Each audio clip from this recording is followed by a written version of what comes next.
لیکن یہ غزل جو شعور لاشعور تحت الشعور جانے کہاں کہاں بس گئی.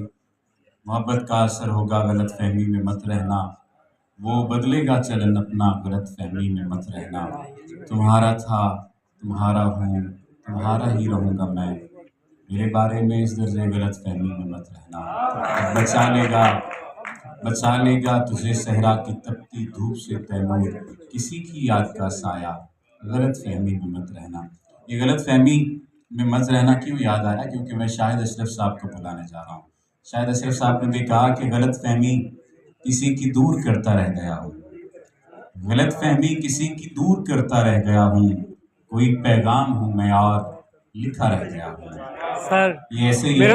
موجودہ زمانے میں تو آپ بہانہ کرتے لگے کہ میں نے میسج تو لکھا تھا لیکن بھیج نہیں سکا، سینڈ کا بٹن نہیں دبا سکا.